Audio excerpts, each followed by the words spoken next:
Hey, thinking outside the Longbox community, this is Doyle, and today I'm here to tell you about a comic book, or I guess graphic novel, Solo, the Survivors of Chaos Volume 2. Titan sent us an email with this PDF to review.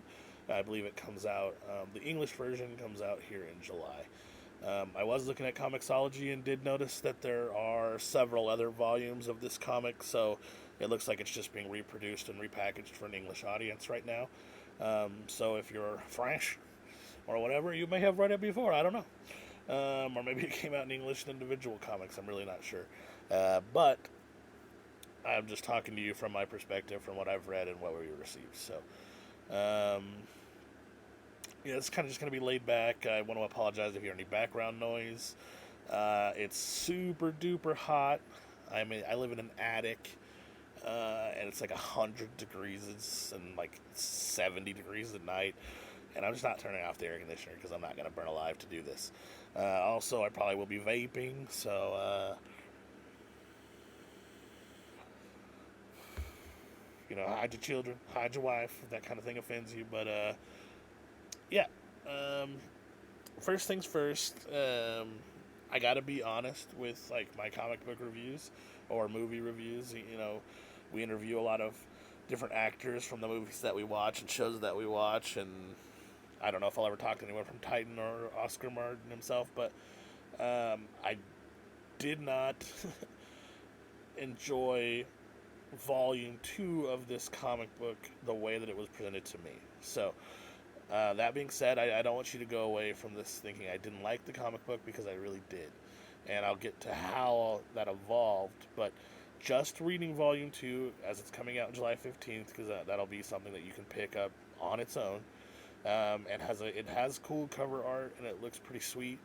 And it's a really cool world. And, we get that fun post apocalyptic, high fantasy, high adventure hero's tale, which is a draw for a lot of people because I don't know, it hits a lot of fan notes. It hits a lot of like fun elements that are just easy usually to follow.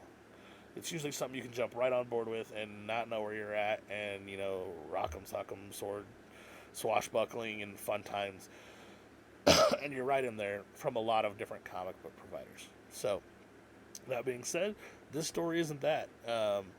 Right off the bat, this character is pushed into a highly emotional situation where they react in a way that doesn't make any sense to me, without background perspective of the character, and they continue to make decisions and proceed through the story in a way that is just bizarre if you don't know the character, in my opinion.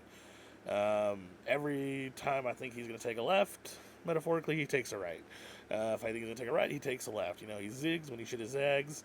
He runs into his father. I don't know why I should care about that, because they got excommunicated from each other in a way, and that's important. Why? I don't know why. I don't know how it happened. So, as the story is progressing, we get to see that there is um, a struggle, that humanity is having a struggle, that in this world rats and cats and other animals have been elevated to thinking emotional beings, and the planet is not as set up technologically as it is now. It doesn't look like, anyway.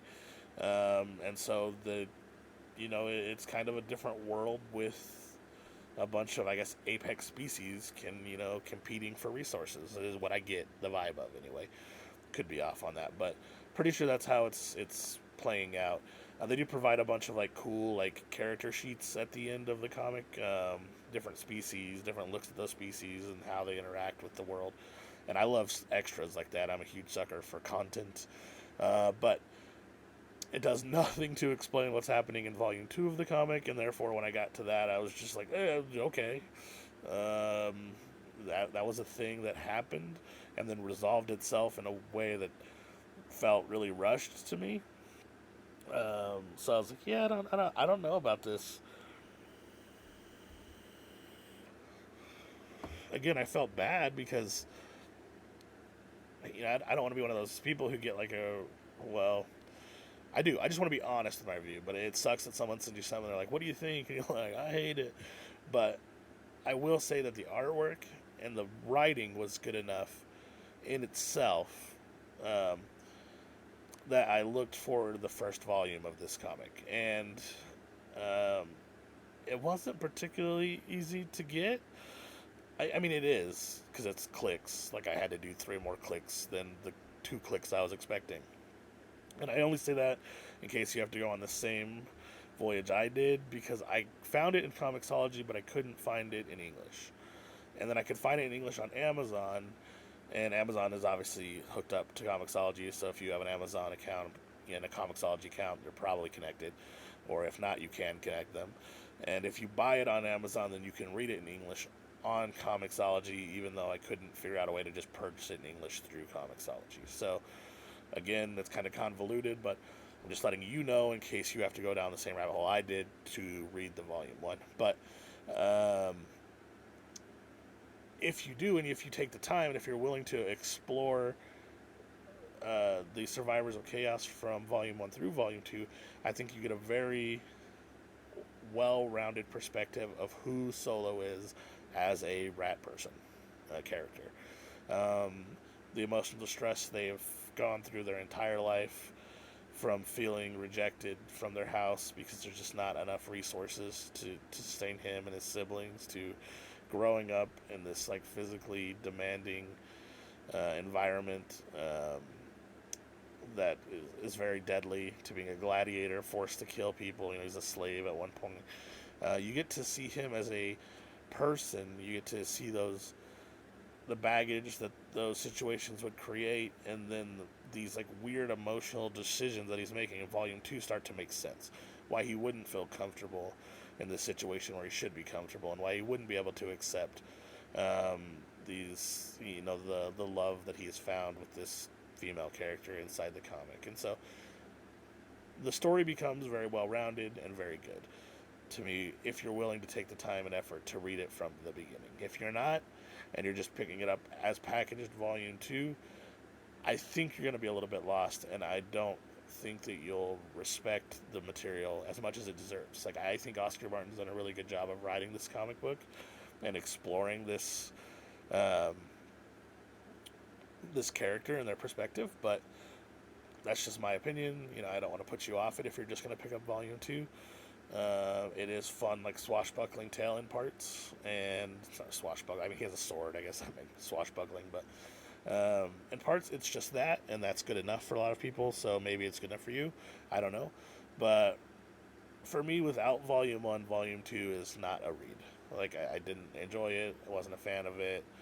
Overall, I liked elements of it. Like I said, I liked them enough to explore further, and when I explored further, I became a fan. And a fan. I'm looking forward to them releasing the further comics as well. Maybe we'll get to review those. Maybe we won't. But I'll be picking them up regardless. And yeah, so Oscar Martin, you got a new fan as far as I'm concerned. If you guys know anything else he's written or released or things like that, let us know. We would love to dive deeper into that. Or at least I would. I say we. I read the comics. I would love to dive deeper into those situations in those worlds. To me, it was a big success as far as that's concerned. I love, as a a person who role plays games, this kind of felt like that. He set up that whole world for these characters, and now those characters are exploring that world, and you kind of get that same vibe. So I love stuff like that. But again, I'm Doyle with Thinking Outside the Longbox. You can interact with us, Patreon, Twitter, Instagram, Facebook, Michael Kirk Memorial Line, which you'll understand more if you read or listen to the podcast. But we love making content for you guys, and we love interacting with you. So if you get an opportunity, please hit us up and let us know what you like, what you don't like. And yeah, thanks so much for your time, and I hope you guys have a great day. Bye.